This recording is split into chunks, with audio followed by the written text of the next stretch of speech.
Quem tem o poder de mexer com as nossas vidas? As pessoas de quem gostamos, talvez o nosso chefe ou a nossa chefe no local de trabalho, eventualmente um médico quando precisamos de ajuda ou um advogado que nos liberte de uma acusação grave.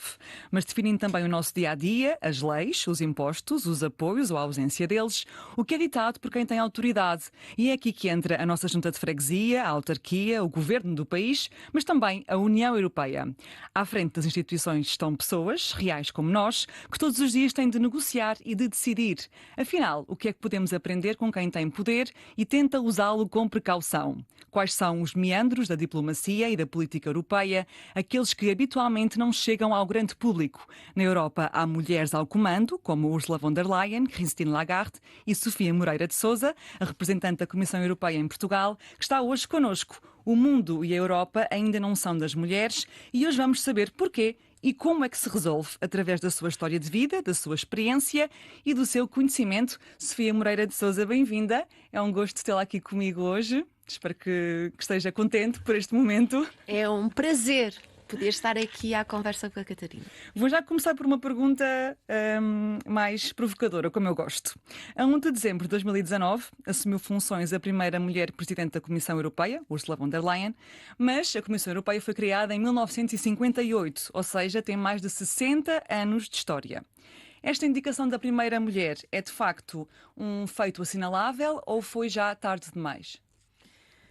É um marco histórico. É um marco histórico porque realmente é a primeira vez que temos à frente da Comissão Europeia uma mulher, mas temos também uma conjuntura que também é a primeira vez que Portugal teve uma comissária, uma mulher, a Elisa Ferreira, e que agora temos a comissária designada também, a Maria Luísa Albuquerque, também uma mulher. E, portanto, a primeira vez é seguida por uma segunda e esperemos por uma terceira e por aí fora. É um marco histórico, é muito importante, mas como a Catarina referiu, não é? Nós temos à frente de muitas das instituições europeias mulheres, à frente do Parlamento Europeu, a Roberta Metsola, temos à frente, aliás agora também nomeada para alta representante de política externa e de segurança a Callas, mas já tivemos mulheres também, a Cathy Ashton e a Federica Mogherini, ou seja, começamos a ter cada vez mais, e bem, presença de mulheres em cargos relevantes na União Europeia. Temos à frente do Banco Central Europeu também uma mulher. É bom porque conseguimos refletir a diversidade que temos na sociedade e que temos na União Europeia, porque afinal metade, 50% da população são mulheres, não é? Continuam a ser casos excepcionais e, aliás, os números europeus também nos dizem isso. No Gender Equality Index 2023, que é o relatório do Instituto Europeu para a Igualdade de Género, a pior área, digamos assim, em termos de igualdade de género é a área do acesso ao poder, que é o número de ministras, de deputadas, de mulheres presidentes da Câmara, isto tanto em Portugal como a nível europeu. Pergunto-lhe porquê é que acha que esta é a pior área? Porquê é que aqui ainda é o mais difícil de conseguir alcançar para as mulheres? Há em várias áreas que tem sido difícil. Acho que é importante pensarmos que houve progressos, que estamos a andar no bom caminho, que há altos e baixos, mas que acima de tudo é preciso não esquecer qual é o objetivo da igualdade e de conseguirmos ter representatividade e ver homens, mulheres presentes em órgãos que são relevantes na tomada de decisão, de decisões que nos afetam, como a Catarina disse muito bem, que nos afetam no nosso dia-a-dia. E, na verdade, esta questão de termos igualdade em termos de representatividade é condição sine qua non para nós podermos ter uma sociedade que seja mais próspera, mais justa e mais sustentável. Portanto, não é uma questão de é bom para as mulheres. Não, é bom para a sociedade, é bom para todos, para todas, e neste todos, todas, todos, e é nisto temos que pensar. Agora, o porquê de, como mencionou, nas instituições, às vezes temos esta dificuldade de ver mais mulheres.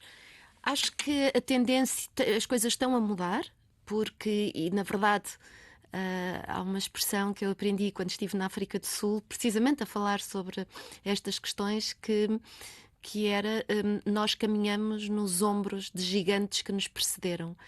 E é verdade, nós conseguimos hoje aquilo que assistimos, e o facto de termos uma presidente da Comissão Europeia, agora que vai renovar o seu segundo mandato, também se deve muito a outras mulheres que no Parlamento Europeu, a mulheres, algumas anónimas, ativistas, e ao trabalho que foi feito durante séculos e décadas e anos e mais recentemente, para que as mulheres tenham o papel que devem ter enquanto parte da sociedade. Obviamente que há áreas em que é interessante pensarmos porque é que há menos mulheres e perceber se há entraves, como é que se pode elaborar políticas ou formas de diminuir esses entraves, de facilitar a igualdade de acesso, de criar políticas que permitam, por exemplo, quando pensamos até na distribuição das tarefas domésticas, em que haja políticas que permeiem a distribuição destas tarefas ou o usufruto dos direitos, por exemplo, o facto de podermos distribuir as licenças de maternidade por parentalidade, em que é possível o homem e a mulher igualmente tirar o seu tempo para poder estar com o novo elemento da família. Há uma série de condições, por exemplo, haver realmente infantários e creches e instituições que possam apoiar, muitas vezes até com a família, com as crianças. É óbvio que há instrumentos que podemos usar e que devemos desenvolver e de políticas públicas para permitir que essa igualdade se possa concretizar. A Sofia fala em nome da União Europeia. Aí nós já sabemos o impacto da desigualdade de género a nível nacional e percebemos porque é que temos que investir nesta igualdade para conseguir que as mulheres também se consigam envolver, consigam tomar as suas decisões e não desperdiçar o potencial. A minha pergunta é, porque é que esta também é uma preocupação a nível europeu? O que é que a União Europeia no seu todo, enquanto instituição, enquanto organização, ganha com a igualdade ou perde com a desigualdade?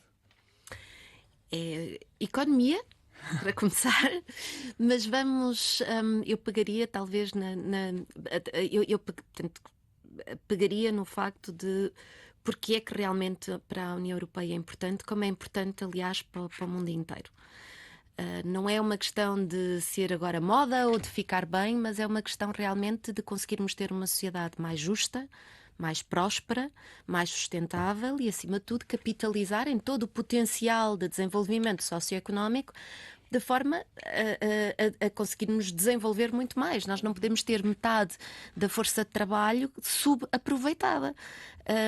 E, portanto, metade dos cérebros, metade das ideias. Metade da criatividade, metade da empatia, metade do esforço, da inteligência, da experiência, da capacidade também a outra metade do cuidado e do interesse também pela parentalidade. Tudo. E depois não nos podemos esquecer, quer dizer, quais são os valores fundamentais, que são valores internacionais, valores mundiais, mas os valores que estão consagrados no Tratado Constitutivo da União Europeia. E são precisamente os valores de respeito pela dignidade da vida humana, da liberdade, democracia, igualdade, do Estado de Direito e do respeito pelos direitos humanos, incluindo de pessoas pertencentes a minorias. Isto está consagrado e os 27 Estados-membros subscreveram que são estes os valores pelos quais seguiam e que são necessários para construirmos uma sociedade próspera, inclusiva para poder ser próspera, porque é da diversidade que resulta realmente o progresso. Porque se nós tivermos tomadas de decisões ou se tivermos sociedades demasiado homogéneas, acaba por não termos sequer flexibilidade para responder a imprevistos, a situações inesperadas, a desafios. E, portanto, esta diversidade que nós temos na Europa, que é maravilhoso a nível de nacionalidades, também tem que ser espelhada a nível de homens, mulheres, jovens, menos jovens. Mas é realmente a particularidade e a singularidade de cada ser humano que faz realmente este planeta ser tão interessante, não é? Portanto, no fundo, cumprir esta igualdade de género, no caso que estamos a falar, também é voltar às origens, digamos assim, e também define aquilo que a União Europeia é e quer ser. Catarina, se me deixar só um ponto que, sem dúvida, mas repare, a promoção da igualdade de género não é exclusiva da União Europeia. Nós às vezes pensamos e centramos muito, e ainda bem que falamos desta questão e temos que falar e temos que agir. Mas no mundo inteiro o que as pessoas ambicionam é realmente uma sociedade mais justa, mais inclusiva, e a igualdade de género está presente, ou a defesa da igualdade de género está presente em muitos continentes. Não é? Nós, em 1949, na discussão da Declaração Universal dos Direitos Humanos, foi a delegada da Índia, Ansa Mehta, que conseguiu que o artigo 1 fosse todos os seres humanos nascem livres e iguais, porque a proposta de redação era todos os homens nascem livres e iguais. Estamos a falar de 1949. Podemos pensar agora, por exemplo, e falávamos da representatividade das mulheres em órgãos políticos ou órgãos de poder. Por exemplo, os parlamentos mais igualitários a nível de género são, por exemplo, os parlamentos do Ruanda, ou Cuba, Nicarágua. Ou seja, há ali uns casos que não são tão falados, mas que... Esta vontade e esta luta pela igualdade é uma luta que é mundial e que é bom para todos. E, portanto, obviamente que a União Europeia não diria... Tem este objetivo muito presente e nas nossas políticas todas, e vemos a primeira vez que tivemos uma comissão, portanto, um colégio de comissários o mais paritário possível, dos 27, 13 mulheres comissárias, com a presidente 14. Foi agora que tivemos uma presidente da Comissão Europeia, também uma mulher. Coincidência? Talvez não. Não há essa preocupação. Ainda lhe acontece ser a única mulher na sala? Cada vez menos, o que é muito bom sinal. E, acima de tudo, o que mais importante será que chegarmos o dia em que não será fácil de identificar se é um problema. Mas uma mulher repara nisso. Um homem, se calhar, depende dos homens e depende das mulheres, naturalmente. Mas, sim, em geral, uma mulher repara nisso mais facilmente. Sim. E há obviamente que há muitos preconceitos que muitas vezes se verificam. Eu recordo-me quando... Não é recente esta história. Quando comecei, nos meus primeiros tempos, a trabalhar no Secretariado-Geral do Conselho Europeu, do Conselho, recordo-me de uma reunião em que fui chamada para participar e que, por acaso, eu era das únicas mulheres, acho que éramos duas, mas outra jovem, até ainda mais jovem, não é? E, portanto, quando chegou aquele momento de alguém para tirar fotocópias, toda a gente olhou para mim, não é? Portanto, que eu estaria ali para fazer as fotocópias, quando eu, na verdade, estava... Quer dizer, a minha função ali era escrever precisamente o relato da reunião, para depois podermos tirar as ilações necessárias, se havia ou não havia acordo. E, portanto, houve assim uma série de histórias muito giras de chegar, mesmo em funções que ocupei agora mais recentemente, em que chegava a uma sala de reuniões e achavam que, pronto, a mulher, ok, deve ser a secretária, e isto com muito respeito por quem tem as tarefas de secretariado. Porque claro, mas não era a sua função. E, portanto, obviamente que há muitas vezes estes preconceitos, mas que eu acho que hoje começam-se a dissipar muito mais, porque nós hoje também estamos expostos a vermos mulheres e homens com personalidades muito diferentes a ocupar posições de relevo, e isto também inspira e permite-nos a percepcionar a diversidade. E penso que hoje acontece menos de ser a única mulher na sala, ainda bem, e temos que assegurar que assim será. Porque é o melhor para todos. Porque uma sala cheia de homens também deve ser uma chatice, não é? Claro, para eles e para quem não está lá. A Sofia é representante da Comissão Europeia em Lisboa, em Portugal, há 3 anos. Antes disso foi embaixadora da União Europeia em Cabo Verde e também esteve na África do Sul e no Cáucaso, também representando a União Europeia. Pergunto-lhe se nesses contextos também, como é que uma mulher que representa a União Europeia, que tem uma agenda, que é uma diplomata, se consegue afirmar também aí. Imagino que também haja algumas dificuldades de conseguir fazer o seu trabalho, negociar, decidir, impor-se. Bom, acho que tem muito a ver com a personalidade, com o contexto, com as equipas. Penso que os desafios são partilhados de mulheres, homens. Obviamente que precisamos de ter, e principalmente no mundo da diplomacia, é importante saber ouvir, é importante a empatia, é importante... O que é saber ouvir? perceber os contextos onde estamos, a realidade com que nos deparamos. Muitas vezes nós trabalhamos em países que não são os nossos, com pessoas em que nós não conhecemos necessariamente os contextos socioculturais. As crenças, não é? O que é, por exemplo, em termos de hábitos considerado como cortês, o que é menos cortês, se uma pessoa deve aceitar o convite de imediato para um jantar ou para um almoço de trabalho, ou se deve ou aceitar ou não, ou se não fica... Como é que cumprimenta tudo? Há todo um código que é importante porque, repare, quando nós fazemos o esforço de perceber o meio que nos rodeia, conseguimos interagir de uma forma muito mais efetiva, porque mostra desde já que respeitamos onde estamos, como estamos, e que nem sempre é simples, não é? Nem sempre é fácil. Ajuda imenso conhecer a língua, porque há uma parte muito subtil de expressões, de intenções, que às vezes se perde na tradução. Portanto, a língua ajuda bastante.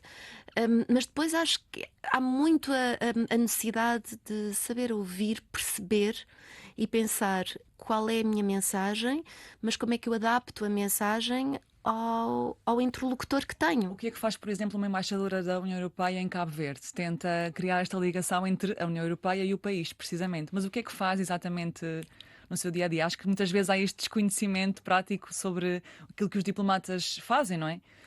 Claro. Bom, enquanto embaixadora da União Europeia em Cabo Verde, representava uma embaixadora da União Europeia em Cabo Verde representa os interesses da União Europeia em Cabo Verde. E o interesse primordial é o desenvolvimento de uma parceria que seja uma parceria alicerçada em progressos das duas partes e alicerçada em áreas de trabalho com resultados positivos para ambos os lados, e trabalhamos em imensas áreas, desde a segurança marítima ao desenvolvimento do comércio, à proteção dos direitos do meio ambiente, dos direitos humanos, enfim, a trabalharmos nas Igualdade cotas de género. na igualdade de género. E vou-lhe dizer que encontrei pessoas com uma força, e digo pessoas porque homens e mulheres. Estou aqui a pensar numa associação maravilhosa de homens, iniciada por um homem, na luta contra a violência de género em Cabo Verde. E, portanto, obviamente que há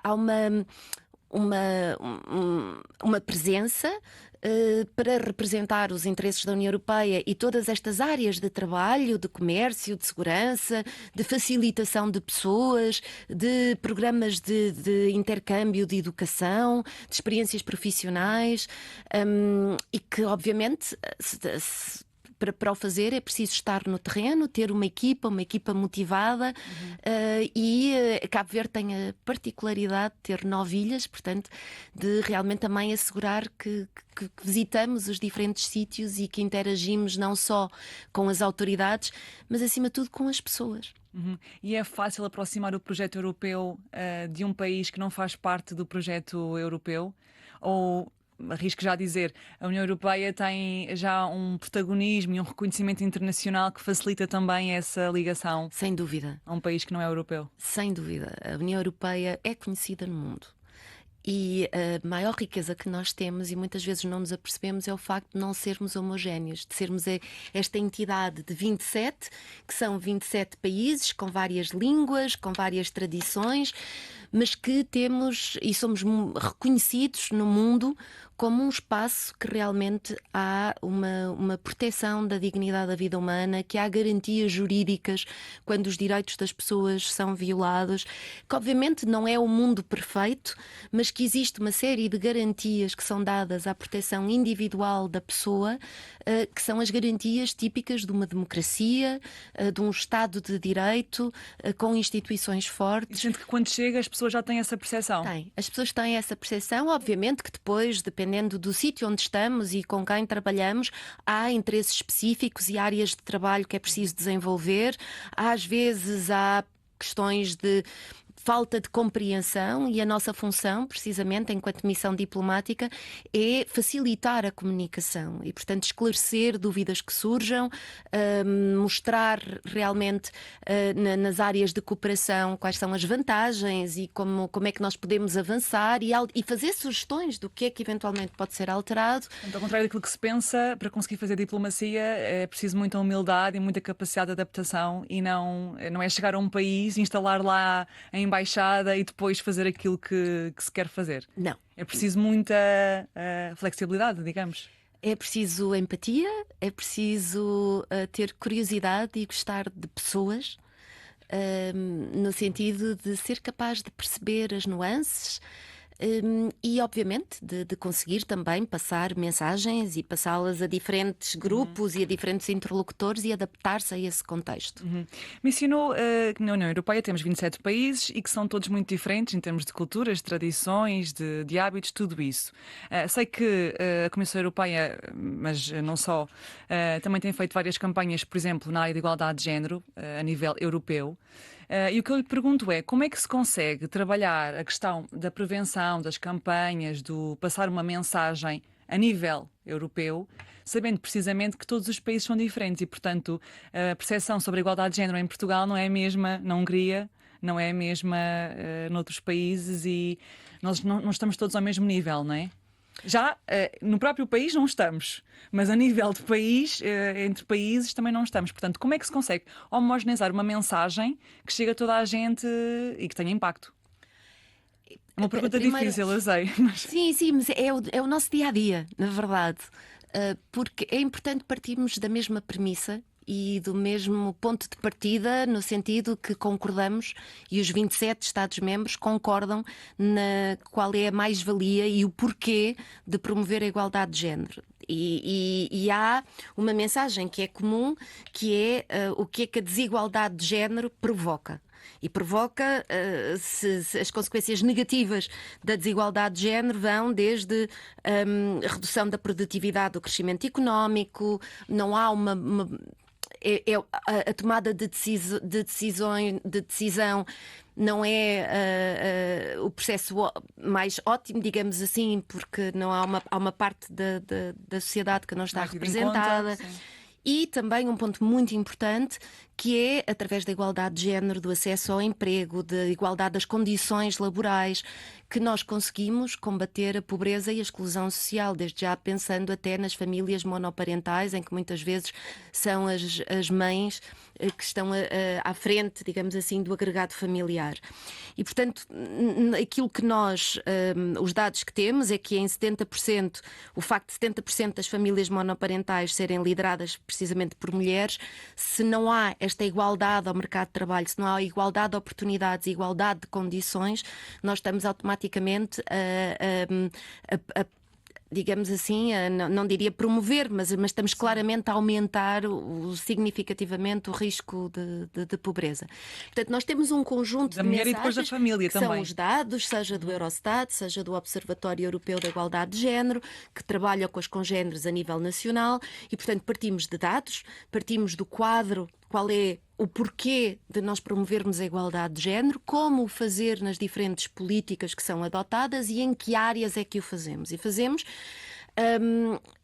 precisamente, como referiu, nas campanhas de sensibilização, numa tentativa de mudança de mentalidades e de adoção, promoção de pacotes legislativos e de políticas públicas que facultem realmente a promoção da igualdade de género. Mas há países que estão para trás, não é? Por exemplo, a Hungria é um país... E outros que estão para a frente. Sim, claro, para a frente, quer dizer, mais avançados.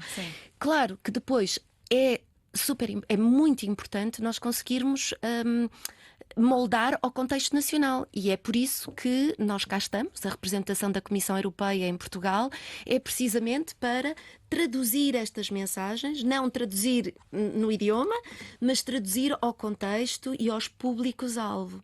E obviamente que trabalhamos nestas duas vertentes. Portanto, há uma mensagem global, mas depois os canais que nós utilizamos, obviamente que haverá países que se calhar vamos privilegiar determinado tipo de canais de comunicação, determinado tipo de grupos, e noutros países será uma outra escolha diferente.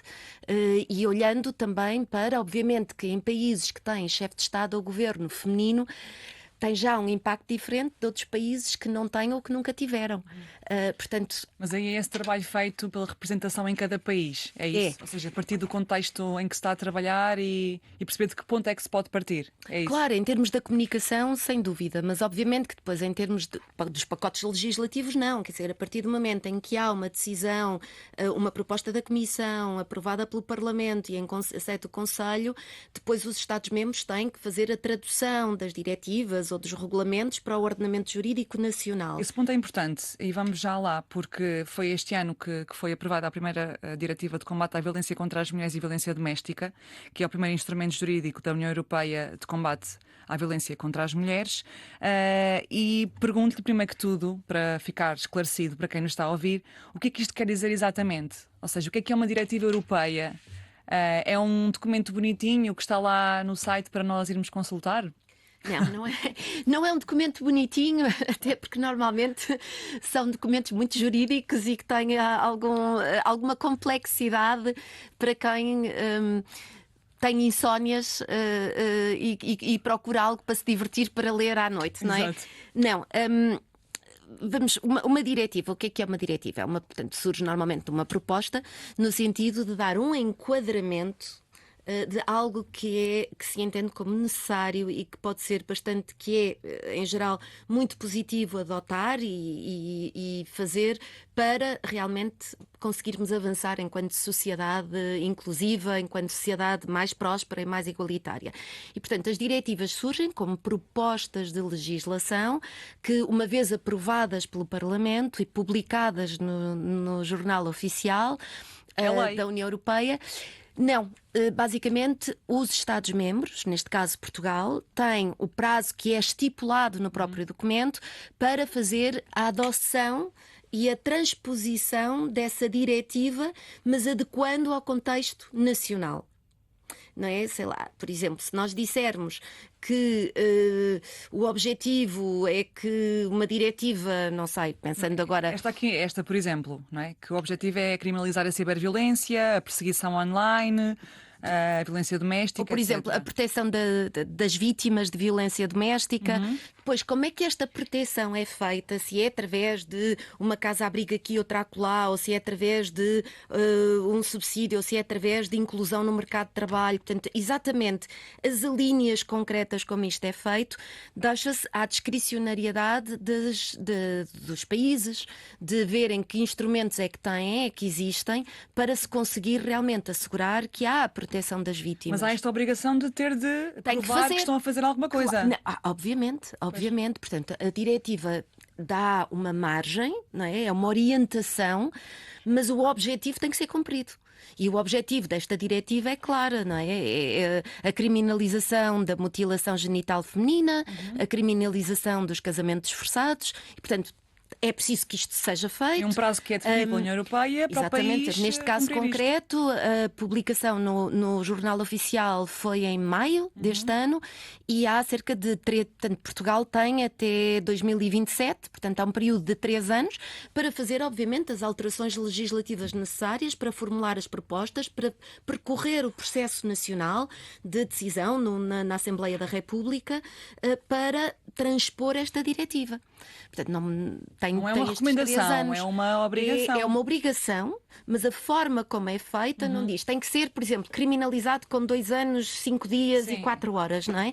Portanto, a forma como é feito, há uma margem de manobra para cada Estado-membro, precisamente como a Catarina dizia, que é para adequar à especificidade de cada país. Mas o objetivo é claro, é a criminalização da violência,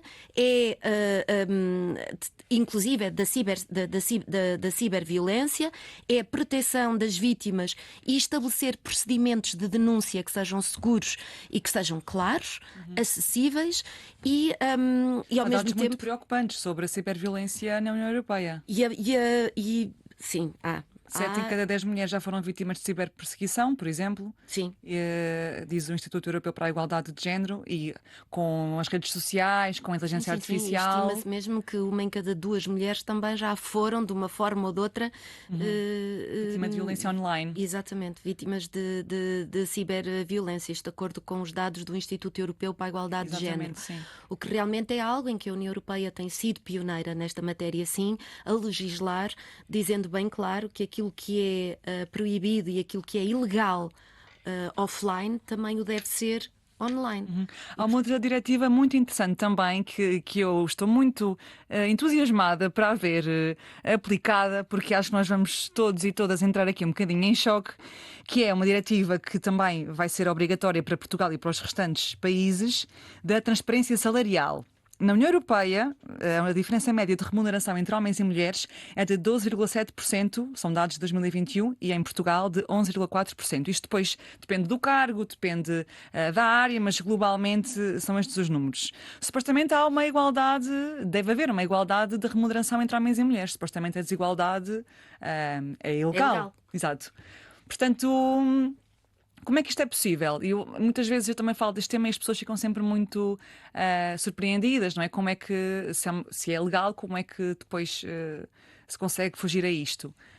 E depois pode juntar à resposta a parte de há uma diretiva de transparência salarial, então, que, como eu dizia, que vai obrigar as empresas a partilhar informações sobre os salários e a tomarem medidas se a disparidade for superior a 5%. A disparidade em função do género, obviamente.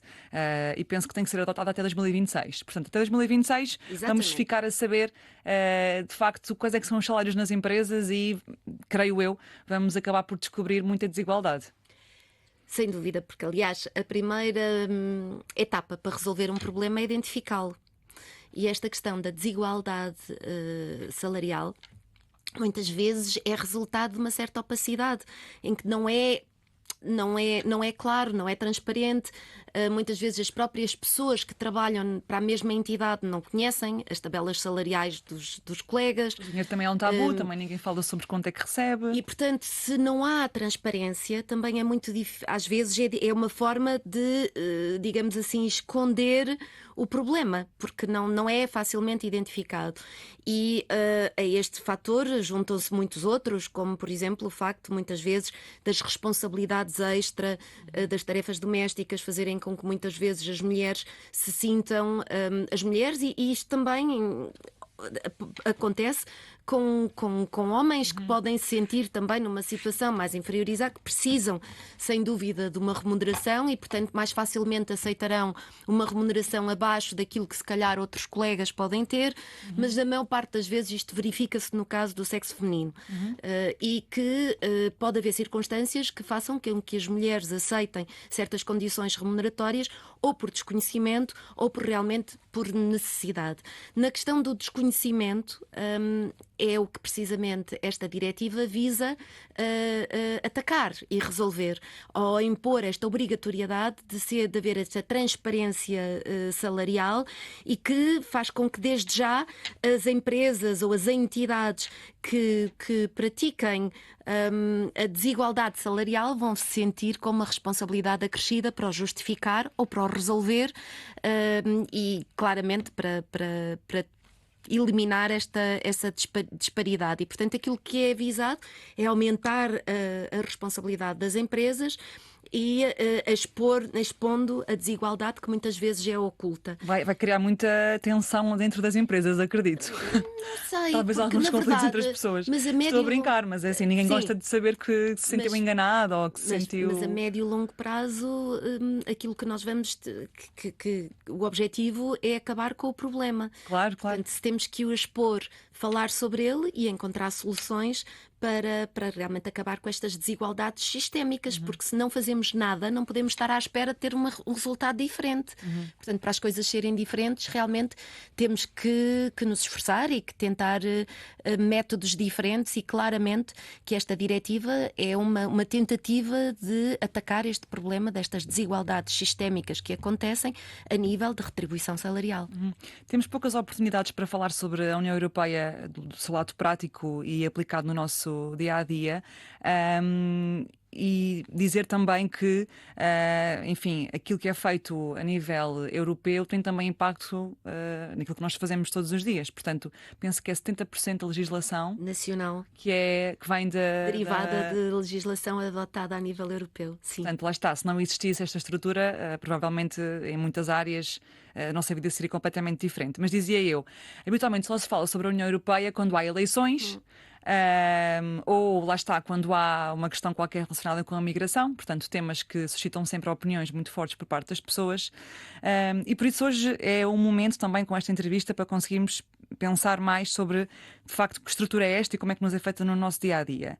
Sobre as eleições europeias, a abstenção é sempre algo que é muito referido. Nas últimas eleições europeias, a abstenção, apesar de ter sido a mais baixa dos últimos 20 anos, continuou acima dos 60%.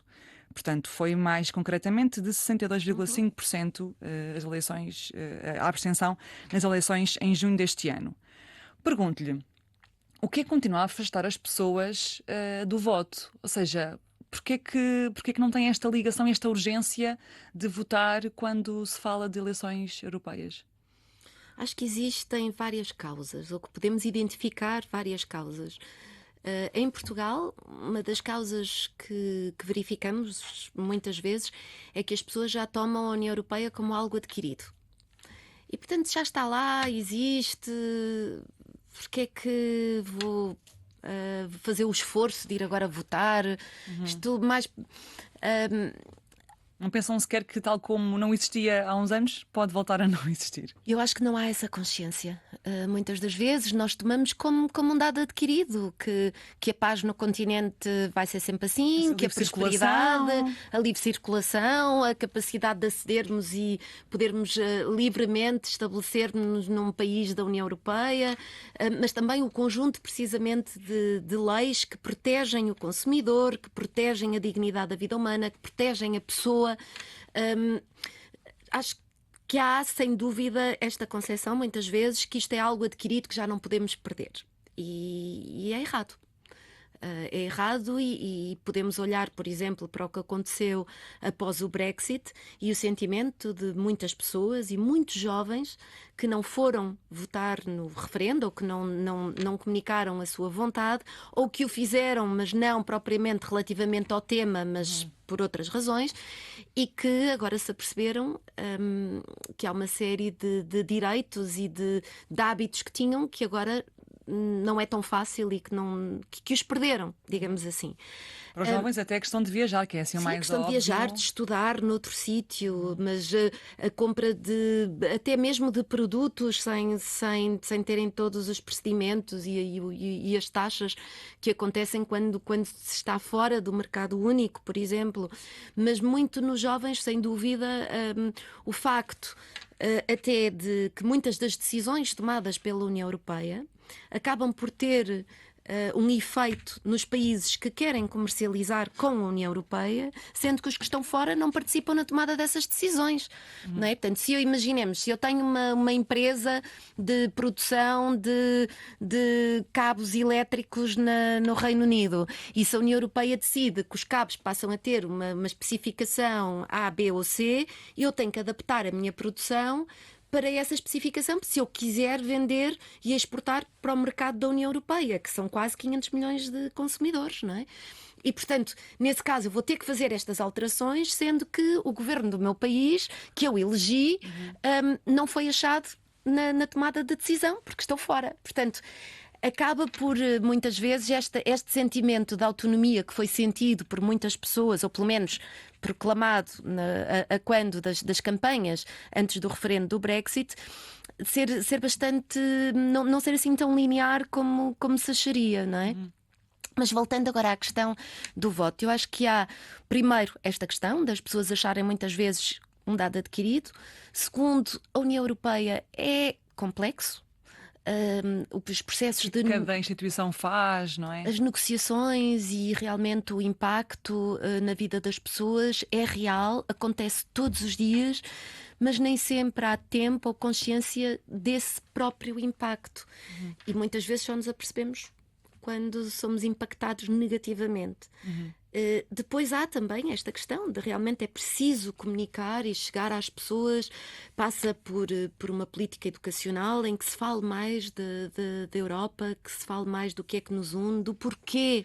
É engraçado porque no último barómetro de julho deste ano, os portugueses são daqueles que são mais otimistas em relação ao futuro da União Europeia. São 74% das pessoas portuguesas que são muito otimistas sobre o futuro da organização. Ora, aí está, precisamente, porque daí a minha. Têm O meu orgulho em ser comentário, europeus, não é? o meu comentário, que as pessoas já tomam como garantido, como um dado adquirido, como se nós tivermos um problema enorme, a União Europeia vai apoiar, como foi o caso, por exemplo, da pandemia, em que Portugal nunca teria capacidade de imediato de aquisição de vacinas que nem sequer estavam desenvolvidas se não tivesse havido também uma aposta na investigação, na produção, mas que, enquanto país de 10 milhões de consumidores, não teria acesso, em termos de mercado, para uma compra de 10 milhões, enquanto quando a compra das vacinas foi feita em conjunto, todos os Estados-membros receberam as vacinas ao mesmo tempo. Os fundos europeus são outro exemplo. Os fundos europeus, agora tivemos, por exemplo, com a tragédia dos incêndios em Portugal, uma vez mais, em que tivemos um mecanismo europeu de proteção civil acionado, que permitiu logo que viessem 8 aviões apoiar o combate aos incêndios com a especificidade que era necessário para aquelas condições climatéricas e do solo, mas e agora mesmo até na própria reconstrução e indemnização dos danos sofridos, em que há, obviamente, políticas e instrumentos financeiros a nível europeu que são chamados e que são importantes e que afetam a vida das pessoas. Agora, para que tudo isto exista, nós realmente temos que trabalhar e continuar a construir este projeto de União Europeia. Às vezes é desunião também, a tentativa de desunião. Sim, mas nós, se não estivermos unidos, não vamos conseguir resolver os problemas que são cada vez mais globais. Problemas das alterações climáticas, da luta contra a pobreza, de guerras. Nós sozinhos não vamos a lado nenhum, não é?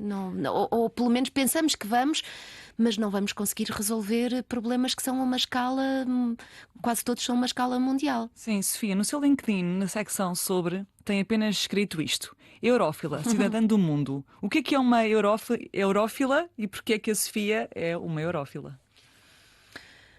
Quando comecei a trabalhar na União Europeia, mesmo antes, quando fui descobrindo mais sobre a União Europeia e percebi o que é que está na base. Esta filosofia da criação da União Europeia, que é a união.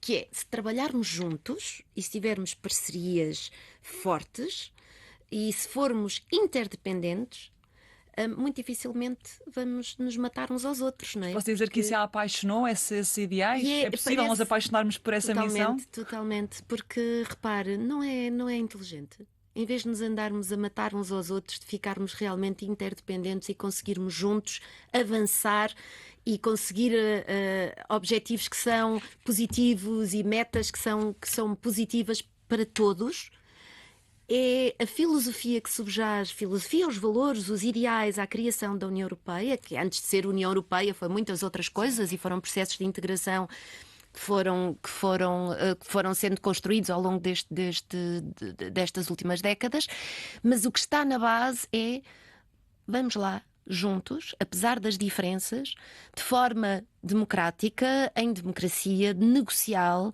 com concessões, concedências, vamos construir algo que é bom, que é positivo e contribui para o bem-estar das nossas populações, todos. Se alguém tinha algum desencanto com a União Europeia, já perdeu esse desencanto. Agora, se isto é fácil todos os dias, não, porque se fosse fácil, se calhar já tinha sido feito em muito sítio. Mas, ou seja, era um objetivo seu trabalhar na União Europeia, numa instituição, ou foi uma coisa que aconteceu e depois esse sentido de missão desenvolveu-se já a trabalhar? Porque, por exemplo, há pessoas que têm o sonho de trabalhar na ONU ou que têm o sonho de trabalhar numa multinacional gigante, numa consultora gigante. Ou seja, a marca puxa a pessoa, não é? Sim. Pergunto se isso também aconteceu consigo? Eu sempre quis diplomacia, relações internacionais, era algo que me fascinava. E confesso que realmente as Nações Unidas era assim a organização que eu aspirava a poder trabalhar, até que fiz o programa Erasmus, fui das Na Alemanha. pioneiras neste programa, que é fantástico, e na Alemanha tive um maior conhecimento sobre, na altura, a Comunidade Económica Europeia, sobre as liberdades, sobre a Constituição, a formulação, e assisti com muitos colegas que tinham debates sobre várias temáticas, sobre várias políticas que estavam a ser debatidas a nível europeu, e eu pensava, mas será que em Portugal não falamos sobre isto? Seguramente que se falaria já, e eu provavelmente não estava, era tão inserida neste contexto, mas o que é certo é que despertou-me bastante curiosidade e resolvi aprender mais sobre direito comunitário, porque eu sou licenciada em Direito, era a minha área de estudos, e achei fantástico. Eu realmente achei que assim, é tão mais simples este conceito, né? Trabalharmos em conjunto. Fiz um estágio nas instituições e apaixonei-me. Apaixonei-me desde já por ver pessoas com línguas diferentes, tradições diferentes, estilos diferentes a trabalhar com um objetivo em comum. E achei que de início tinha assim um bocadinho, mas será que isto é mesmo assim? Ou será que isto é muito bonito no papel? Aquelas citações de Schuman, que a União Europeia será construída através de uma união de facto, de solidariedade, de atos concretos. Mas depois, à medida que fiz o estágio e depois passei um concurso, comecei a trabalhar e já estou há mais de 2 décadas a trabalhar nas instituições europeias e tenho a dizer que estou cada vez mais convencida que ainda bem que existe a União Europeia, mas que temos muito ainda para fazer, não é? Foi tendo cada vez mais poder. Foi educada para ter poder? Fui educada para tentar Ter poder. fazer um mundo melhor do que o que eu encontrei. E isso também se faz conseguindo tomar decisões, não E é? de todas as formas que é possível, de lutar contra injustiças, contra a desigualdade e de tomar decisões quando é necessário fazê-lo e tomar decisões fundadas e com conhecimento de causa. Há pouco perguntei-lhe sobre se ainda lhe acontecia ser a única mulher na sala, e eu gosto muito de entrevistar mulheres com poder, com cargos de poder, e há sempre esta curiosidade que tenho, sobretudo nesta área da diplomacia, que é uma área muito conservadora, muito elitista também. Há espaço para vestir um casaco de cor como tem hoje aqui connosco, ou para pôr um batom, ou ainda há comentários, que também já algumas mulheres contaram aqui, alguns comentários tentando uniformizar as mulheres ou masculinizar as mulheres.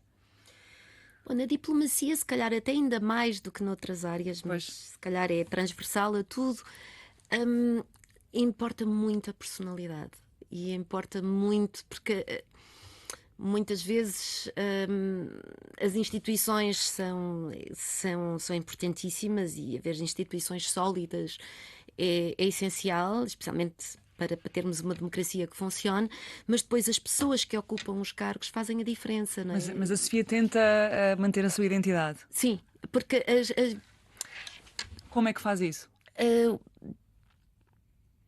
de várias formas. Muito daquilo que eu acredito, daquilo que eu considero precisamente do que fui educada nesta forma de olhar para o mundo, de querer ser um contributo e ter uma ação que seja positiva, isto acaba por ser espelhado no meu dia-a-dia. E, portanto, esta forma de trabalhar, de estar, reflete a pessoa que eu sou e acontece com todos nós e deve acontecer com todos nós e ter esta autenticidade e ser capaz de trazer a sua individualidade é isso que nos torna únicos e ser aquela pessoa a fazer aquele trabalho ou naquela posição. Obviamente que nos temos que adaptar ao contexto. Eu, se vou para uma reunião, não posso ir de biquíni. Claro, mas o que é seu que à partida seria mais fácil esconder e que a Sofia tenta manter? Olha, tenho piercing. Os brincos, eu adoro brincos e sempre tive brincos coloridos. Gosto muito de cores também tento manter. Agora, obviamente que há uma adaptação ao contexto. Claro. e que é preciso ler o contexto. Mas é adaptar, não é esconder. É adaptar. É adaptar e, acima de tudo, é também ousar um bocadinho e ir medindo um pouco nesta ousadia de adaptando ao contexto, mas não escondendo a pessoa que somos e como somos. Isso quer dizer o quê? Por exemplo, aqui comigo, se calhar, vai de uma forma, mas se calhar se fosse um encontro mais tradicional, mais formal, iria de outra. Sim, sim. Se calhar, se eu estou num evento com jovens, posso estar com umas calças de ganga. Se eu estiver a acompanhar uma visita de uma comissária ou da presidente, obviamente que. Obviamente não, mas aí se calhar Sim, há outro- usarei um fato. Eu gosto muito de usar calçado raso, que é confortável, que posso andar de um lado para o outro, e isso raramente altero, mas portanto a parte do conforto, a parte de que me permita também esta mobilidade e agilidade é importante, mas obviamente que há um cuidado para o contexto onde estamos e como estamos, né? Se está a chover, preciso de gabardine, se está sol, já posso ter uma roupa mais leve. É tentar aqui, como tudo, é preciso um certo equilíbrio. É verdade que no lado, e se pegarmos nisto no lado do género, para os homens às vezes é só a troca da gravata, mas camisa? Sim. até aqui nós vemos as cores da gravata, ou às vezes aquelas meias com os bonequinhos ou com cores, portanto, mesmo até no fato tradicional de homem de negócios ou de. Também há espaço para a individualidade e Mas para a criatividade. Sente que essa flexibilidade também a aproxima de certos públicos, como referiu, por exemplo, quando fazem um Summer Camp, que é um evento no verão, esse libertar de certos códigos também a aproxima das pessoas. Claramente. Claramente, porque há a comunicação verbal, mas há também toda a comunicação visual, a comunicação da forma gestual, da forma como nos relacionamos com os outros, e para haver uma empatia às vezes é preciso quebrar certas barreiras e, portanto, sim, é relevante. Adoram o seu piercing, imagino, Sim. no nariz. Sim, sim, mas Mas comentam ou não? não, uma vez tive uma sugestão que se calhar não era. Eu pensei, mas as minhas qualidades de diplomata não vão ser alteradas por ter um piercing ou não. E portanto, como há assim uma certa teimosia. Claro, precisamente. Há que manter. Sofia, já estamos a terminar, mas ainda lhe quero perguntar duas coisas. A primeira é: sei que tem hobbies como viajar, teatro e dança e assistir a espetáculos. Sobre estes últimos três, teatro, dança e assistir a espetáculos, esta componente criativa e cultural, para quem passa muito tempo em reuniões, em negociações, a elaborar relatórios, a ouvir comissões, etc., é importante para a libertar do dia a dia, do stress do dia a dia, ou também ajuda neste trabalho que parece mais formal? Até o trabalho formal também precisa de alguma criatividade. Sem dúvida, ajuda imenso. Gostava era de ter mais tempo para o poder fazer, mas ajuda muito. A dança é uma paixão que eu tenho e que. Assistir ou fazer também? Assistir, não sou muito dotada, mas adoro dançar. Mas assistir porque é algo que mexe comigo. Acho que é uma forma tão bonita de comunicar através do movimento e do ritmo, como reagimos a sons ou ao silêncio. E esta questão do movimento de corpos é algo que eu vejo como de comunicação muito, muito importante e uma forma subtil, mas muito bonita mesmo. O teatro aprende imenso, imenso, porque é aquele momento em que nos distanciamos e que imaginamos uma vida outra, em que nos pomos às vezes na pele dos personagens a que assistimos. É diferente de um filme, porque é presencial, é mais. Acho que é mais fácil, pelo menos para mim, de ter esta empatia, de me colocar do outro lado. E depois há coisas incríveis que se aprende. Por exemplo, eu há bocado falava da Ansa Mehta, da indiana, que foi a pessoa que fez com que os direitos humanos fossem direitos humanos e não só dos homens. Eu aprendi isto numa peça de teatro, da Mala Voadora, que era precisamente uma investigação que foi feita sobre a gênese da Declaração dos Direitos Humanos, quão universal é. Foi numa peça de teatro e que me deixou muito curiosa e que, portanto, depois fui investigar e houve tantas outras coisas e que me ajudou também muito nos sítios onde vivi a perceber o contexto. A perceber o contexto. A cultura espalha E o depois país. viajar, porque sou apaixonada por viagens e descobrir coisas novas e pessoas novas e cheiros e sítios. E acho que foi numa dessas viagens, talvez, não sei, assumo eu, que conheceu o seu marido, que é britânico e irlandês, certo? Por acaso foi em Bruxelas.